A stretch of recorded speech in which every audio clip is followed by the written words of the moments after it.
thank you, Samir, for inviting me here today, and to Alessandra for introducing me, to all of you for coming to listen to a talk about, it's going to be about Adorno, but maybe a little more actually about Nietzsche and the Marquis de Sade. So what I'm going to be talking about today is the relationship, thank you, between sovereignty and the universal, by way of Adorno and Horkheimer's analysis of Juliette in the dialectic of enlightenment. Adorno and Horkheimer, in their critique of enlightenment and analysis of Juliette, contend that Kantian reason and its universal are not as protected as they may appear. Reason can be and is used for immoral ends.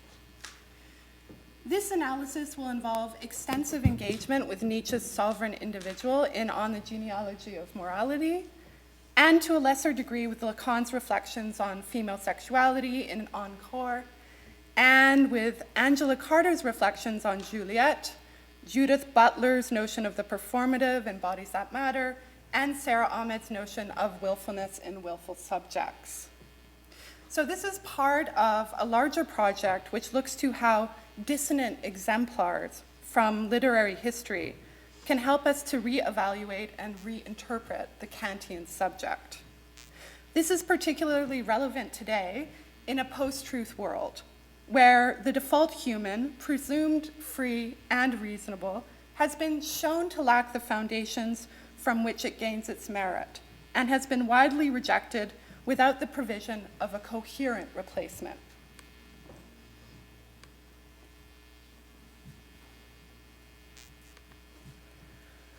So we may agree that Kant's enlightened subject does not have the pure capacity for judgment that is allocated to them. Human beings cannot liberate themselves from the book, the doctor, and the church, as he recommends in What is Enlightenment.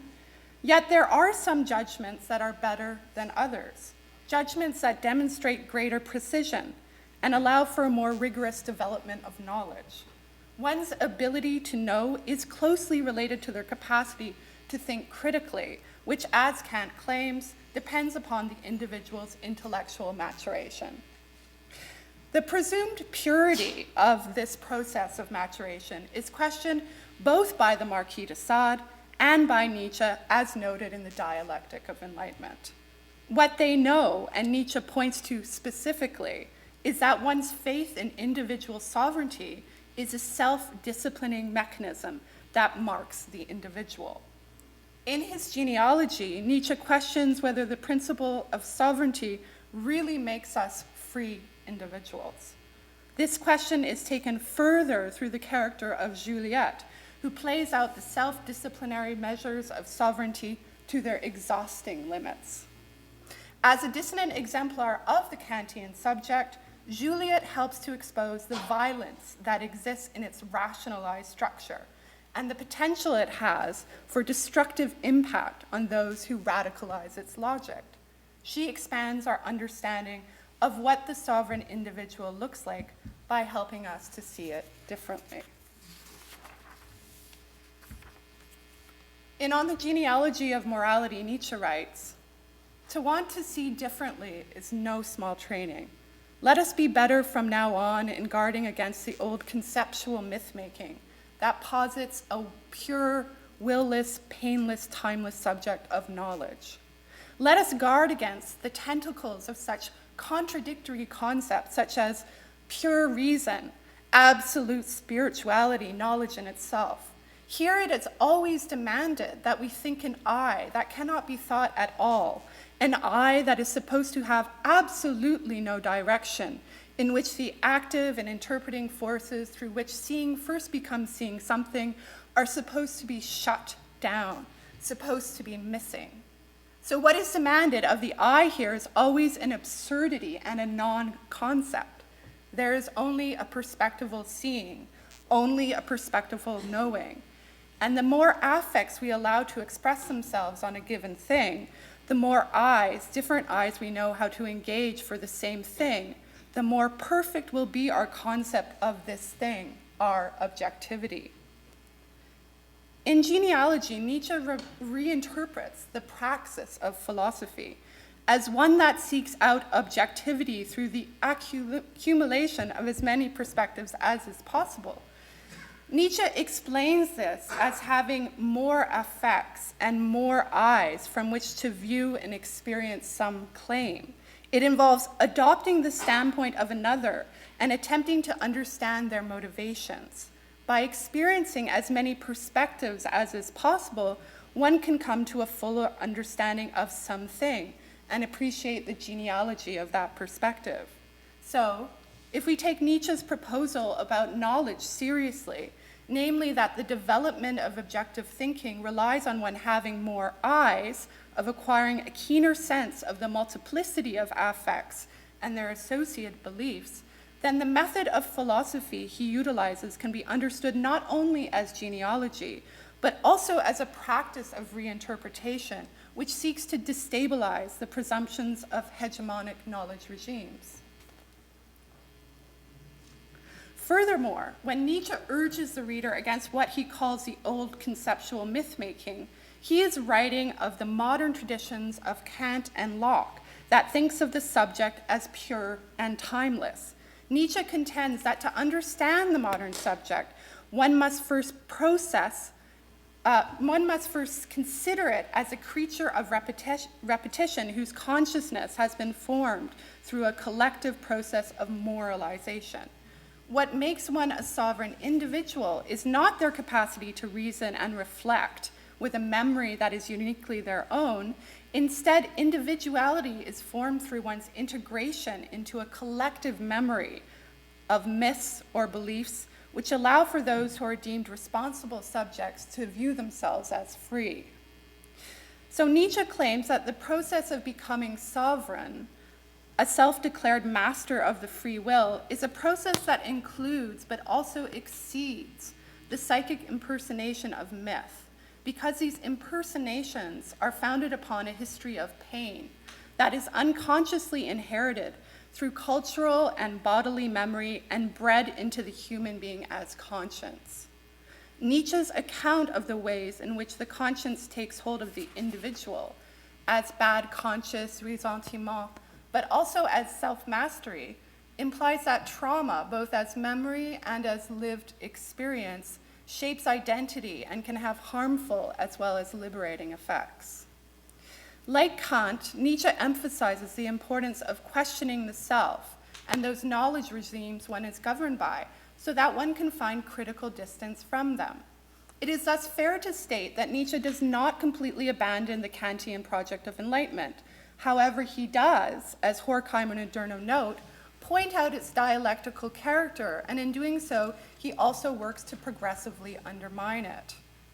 Kant's characterization of enlightenment as the human being's emergence from their self-incurred immaturity places an obligation on the individual, stating that autonomy is possible if and only if one can surpass their laziness and their cowardice through the use of reason. In addition, Kant states that the way to individual enlightenment is specifically through the public use of reason and not the private. What he means by this is that privately one should obey one's civic duties, such as paying taxes and fulfilling the requirements of one's job or role, while publicly one can debate one's ideas on the intellectual forum. One of Foucault's responses to Kant asks him, "But how can one reason if one is a cog in a machine?" And the question that Nietzsche asks, as do many others after him, is, to whose reason are you referring? Who is it that has the power to reason publicly? As Sarah Quabrahan has pointed out in his critique of Eurocentrism, sexism and Eurocentrism are upheld through self-affirming meta-narratives in which the rational white man speaks with self-conscious indifference.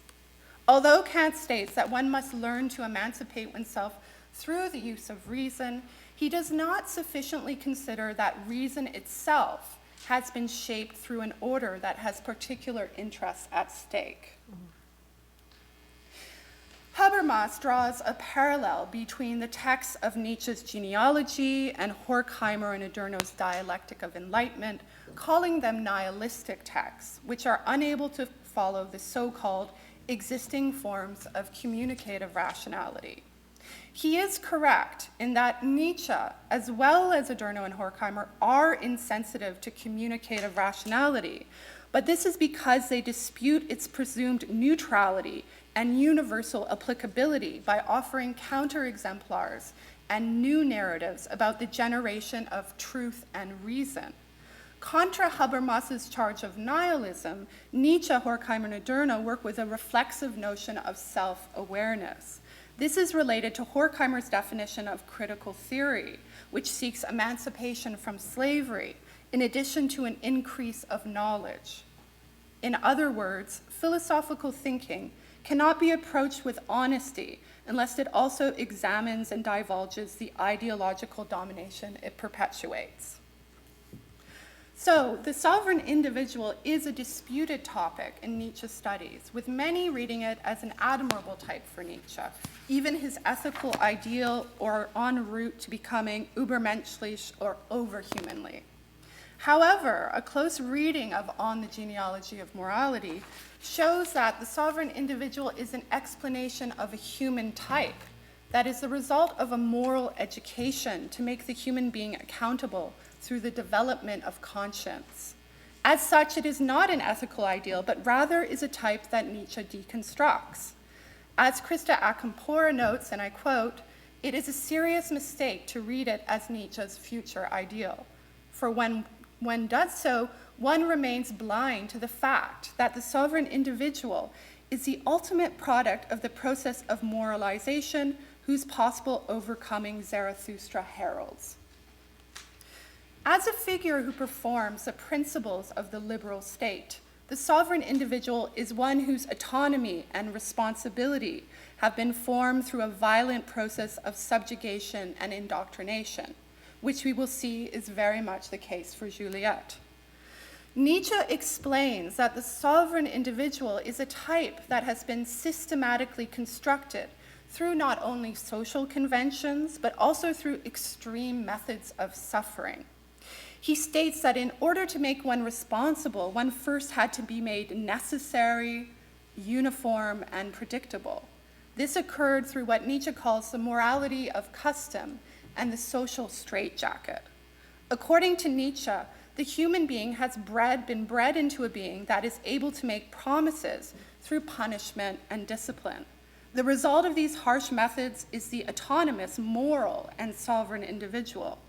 Thus, at the ground of the sovereign individual is the formation of a conscience, which consists of that self-measuring voice that makes one human, which is then in turn the result of ancient practices of control that have disciplined the human into being a being that is capable of making promises and living autonomously. So Nietzsche claims that human conscience was instituted into human consciousness through a culture of cruelty to make particular ideas unforgettable. He gives a disturbing account of German mnemonic practices in order to describe the process of becoming sovereign. Nietzsche writes of stoning, breaking on the wheel, quartering, boiling one in oil, and other forms of torture used, he claims, to teach people 5 or 6 I will nots. Nietzsche writes, "With this help, this memory, this is how we finally came to reason." Thus we come to see that the sovereign individual is Nietzsche's dissonant exemplar, which speaks out against a Kantian universal subject. However, it is precisely because the sovereign individual appears so virtuous to us that it is difficult for readers of Nietzsche to recognize that Nietzsche is in fact illustrating how the sovereign individual is a ploy in which we are complicit in our own colonization. So Nietzsche is disputing the notion that free will and the human subject are naturally given, and is proposing instead that they are a creation of human culture, connected to psychological and historical evolution as well as great suffering. So why is it then that readers of the sovereign individual are compelled to take it as an ideal? It's because we bring into the text our own passionate attachment to the values that define our modern lives.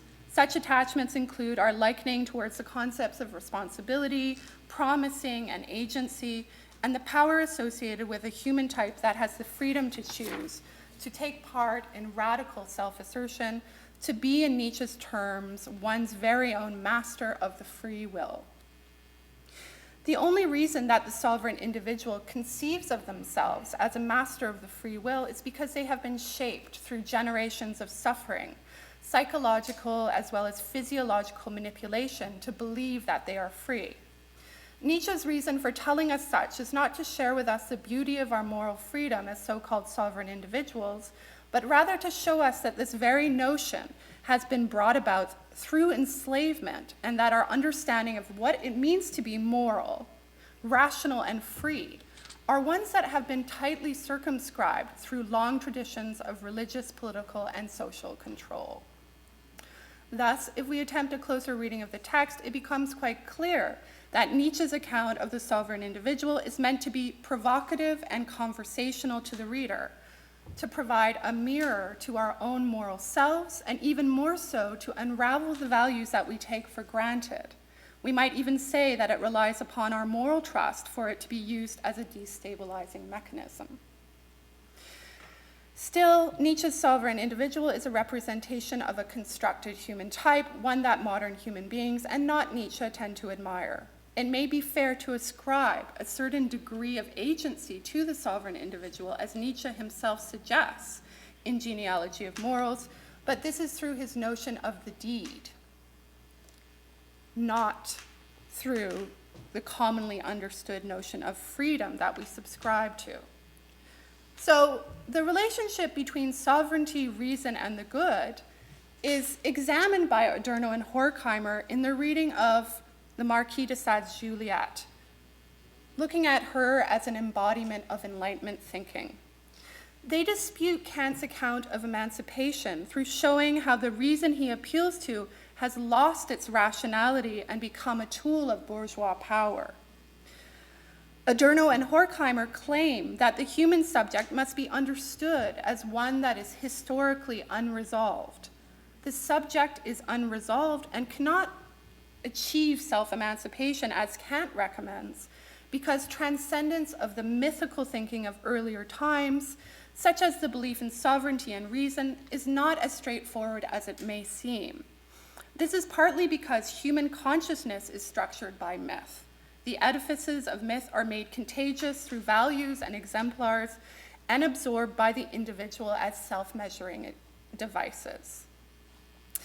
In the dialectic of enlightenment, they turn to Juliette's own reflections in order to reveal the amoral and immoral aspects of enlightenment thinking and how they are actualized through the bourgeois subject.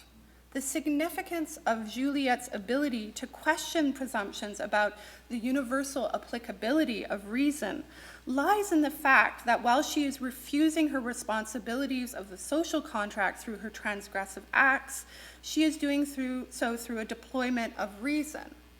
The problem, of course, is that her actions and the consequences that arise from them demonstrate that the embodiment of reason does not have any necessary correlation with the good. So I've included some images from Sade's book that are quite explicit, just to warn you. In Sade's Story of Juliet, she is posed in contrast to her sister Justine, a virtuous woman who is met with cruelty, horror, and sadness, where Juliet's immoral acts of sexual perversion, violence, and murder bring her good fortune and glee. Juliette, raised in a convent, is seduced when she is 13 and taught by her lover and mentor, Madame de Ben, to surrender herself to her vices, to enjoy herself no matter what the expense. The story of Juliette consists in her engaging in decadent and depraved encounters that include murder and sexual violence with other libertines. One of the problems with Enlightenment thinking, according to Horkheimer and Adorno, is that it reduces truth to science. It is unable to see how science is a tool and one which lacks critical self-awareness. Juliette is framed by Adorno and Horkheimer as a representative of the positivistic impulses of Enlightenment thinking. According to them, she is the bourgeois subject freed from all duties and responsibilities to do as they want without any direction from another. They write, As long as one does not ask who is applying it, reason has no greater affinity with violence than with mediation. Depending on the situation of individuals and groups, it presents either peace or war, tolerance or repression as a given set of affairs. The role of reason is to plan and calculate, they say, to coordinate, and it does not have any moral interest in its results. Reason has been functionalized, according to Adorno and Horkheimer. This neutralization and functionalization of reason can be found in the disinterested structure of the Kantian philosophical system, as well as in the mechanized descriptions of Juliette's orgies, in which no orifice is neglected and there is no moment in which Juliette or one of her fellow libertines is not involved in the carrying out of some exploitation. Like Kant's enlightened person, Juliette acts without cowardice or laziness. She is remarkably consistent, self-sufficient, and even understands the necessities of her private roles in relation to her sex and her class. In the spirit of capitalistic empowerment, Juliette utilizes the feminine characteristics valued most by the patriarchal hegemony in order to become an enterprising individual who accumulates wealth and power. In Juliette, we come to see not only how reason is at the service of injustice, but that reason, in order to maintain its sovereignty, justifies the violence it perpetuates. It is through her enactment of the law that Juliette is able to experience sovereignty, yet even this sovereignty is prescribed through repeated subjection, a subjection occasioned through her libertine mentors and also by herself. It is the sovereignty of the criminal or the sovereignty of the terrorist who should stand outside of society, yet has utilized the most positivistic qualities of its principles to become the law and thus take justice into their own hands.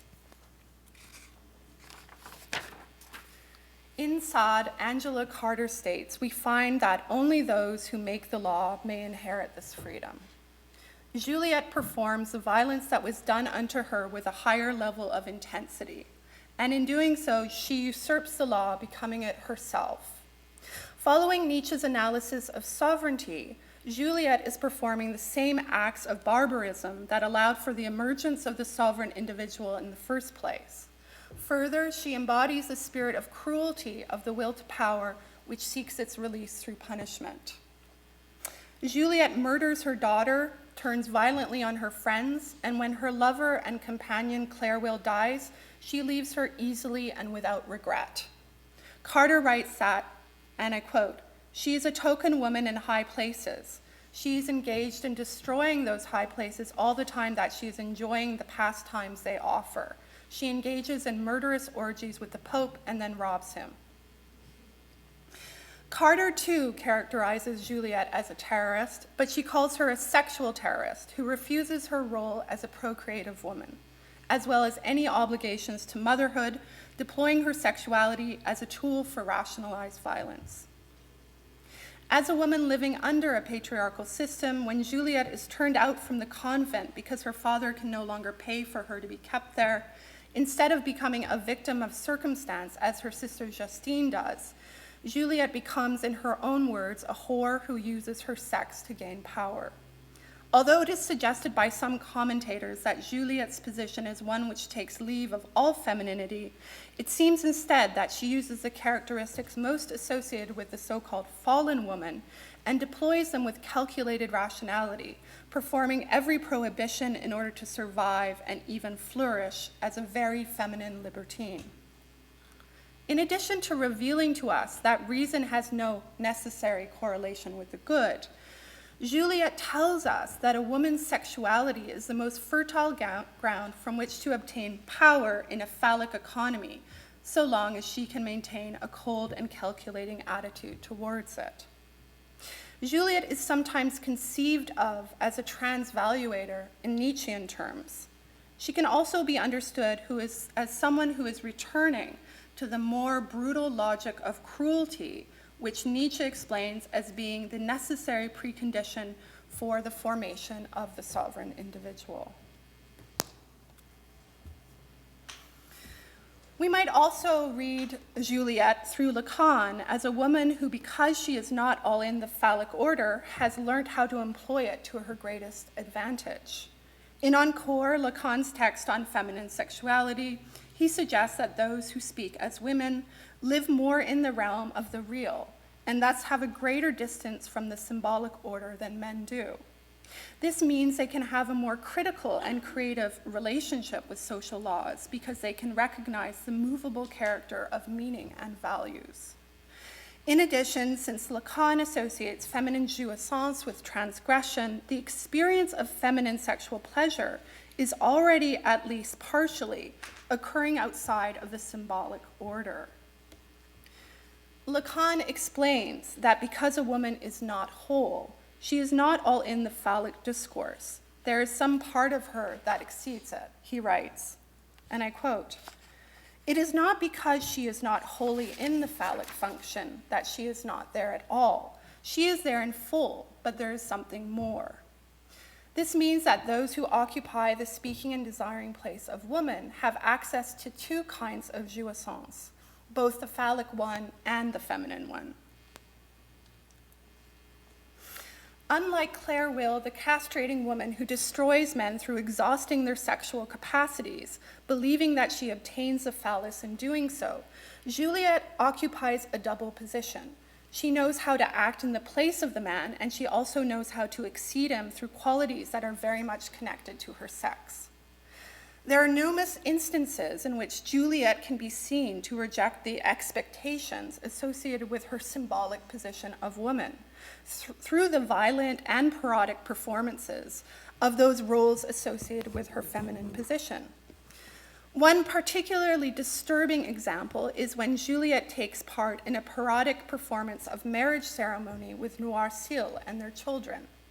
During this enactment, Juliette dresses as a woman and marries a woman dressed as a man, then dresses as a man and marries a woman dressed as a woman. Noircil takes part in these activities in tandem with Juliette, and when the marriage ceremonies are complete, they kill all of their children. Following British philosopher J.L. Austin, Judith Butler writes that, and I quote, "Performative acts are forms of authoritative speech. Most performatives, for instance, are statements that in their uttering also perform a certain action and exercise a binding power. The I do of marriage is one such example. When Juliette performs in multiple positions, enacting marriage ceremonies in which all roles are disrupted, she refuses its sacred origins in procreative heterosexuality and kinship laws. She refuses any obligation she has to this structure." I wonder, is the story of Juliette more difficult to read because she is a female sadist? Is it specifically because Juliette is a woman sadist that she wants to not only become the law, but also to turn it against itself? One might state that Juliette repeats or mimes the discursive gestures of power, in Butler's words, with such a force that they are upset and dispersed. Yet it seems that Juliette does more than this, because she does not only mime, but also becomes the hand of power through her highly sexualized deployment of instrumental rationality. Following the words of artist Tamika Norris, we might describe Juliette as a woman who smashes together all the cultural expectations placed upon her, and in doing so spits them out in an avalanche. We might also read her through Simone de Beauvoir, who claims that the sadist wants to become one with nature, to become the forces of creation and destruction themselves. So Juliette may be, at best, an uneasy figure of resistance, but nevertheless, she does move us to come to terms with that which the Kantian project of universality fears and guards against. She reveals to us how the law can turn against itself, how its most fundamental principles can be used for great violence, and when the sovereign individual learns to employ the methods of subjugation that structure their consciousness. The point is not only that reason has been instrumentalized here, it's also that the liberal subject is one that has risen out of a history of institutionalized violence. As such, we should not be surprised that one who has suffered most from its cruelty learns how to embody it with the greatest tenacity and force. In her book, Willful Subject, Sarah Ahmed writes about the necessity of having to insist just to exist. Certainly there is insistence in the figure of Juliette, to say the least. In every position that Juliette finds herself in, she exceeds the limit of what could be expected of her, looking for the next opportunity to assert her radical sovereignty. Juliette is doing willful work because she is putting her body in the way of others and bending it to survive. She is learning to embody the logic of the law in order to live. Juliette performs sovereign rationality with a might that mimes, blocks, and transposes the expectations and characteristics associated with her sex. She demonstrates the malleability of gender through becoming masculine and feminine, switching between gendered roles and their expectations in her transgressions of the phallic law. Yet she embodies in many respects the two options most available for women seeking agency within a phallocentric world, as the whore or the martyr. According to Judith Butler, a performative succeeds only because that action echoes prior actions and accumulates the force of authority through the repetition or citation of a prior authoritative set of practices. What this means then is that a performative works to the extent that it draws on and covers over the constitutive conventions by which it is mobilized. In this sense, no term or statement can function performatively without the accumulating and dissimulating historicity of force. Is it because Juliette is already stigmatized that she can willfully embody the position of an inversion, which disturbs and destroys through a doubling of that stigmatization? As Sarah Ahmed writes, and I quote, "The willed and voluntary assumption of stigma can be understood as a political act, a way of performing the body, a way of re-inhabiting the streets. In other words, one decides to inhabit that stigma as a way to shift it." If we reflect upon Juliette as a willful embodiment of the sovereign individual that Nietzsche seeks to dethrone, we can note how her portrayal of it reveals its hidden features as gendered, racialized, able-bodied, and neutralized of affect. She tells us that the institutionalization of the sovereign individual in the human conscience requires great violence, and this violence is heightened for those who conform less easily to it. Juliette helps to reveal how the non-conforming bodies and movements of dissonant exemplars provide forms of resistance against the modern subject, which also demonstrates the inadequacy of the modern subject for understanding what it means to be human today. So, if the universal subject is to be reinterpreted to become more inclusive of difference, it seems to me that we must not only try to speak about stories of success and affirmation, but also create awareness about stories of transgression, destruction, and failure. For a concept to change, it must have dissenters as well as those who play it out to its exhausting limits. It may seem surprising to turn to Nietzsche and Sade, those who Adorno and Horkheimer call the dark thinkers of the bourgeoisie. But they do help us to question the Kantian subject and the totalizing movement of the Hegelian dialectic, which seeks to absorb rather than liberate dissonant persons. The consequences of the attempt of resolution is inevitably a remainder embodied in the figure of Juliette, who too seeks out her resolution through sadism. While we have long been aware of the criticisms of the Enlightenment ideal of a rational sovereign subject, these paradigms continue to interfere in the attempts to understand the subject in a way that can do justice to our contemporary social concerns and experiences. To do so, it is important to read Nietzsche together with Horkheimer and Adorno and the Marquis de Sade as the modern subject's most radical critics. They help us to suspend our uncritical beliefs in the sovereign individual and disinterested reason and illuminate the material conditions which shape human life. Nietzsche and Horkheimer and Adorno work with a reflexive notion of self-awareness, which reconsiders the subject as one that must question the impartiality of reason and ceaselessly inquire into the conditions that limit emancipation. Yet, they do not completely abandon the Kantian project of enlightenment. Instead, they illuminate the dialectical operations of power at its center and show how the subject's ability to express their rationality must be understood through its mimetic formation. Thank you.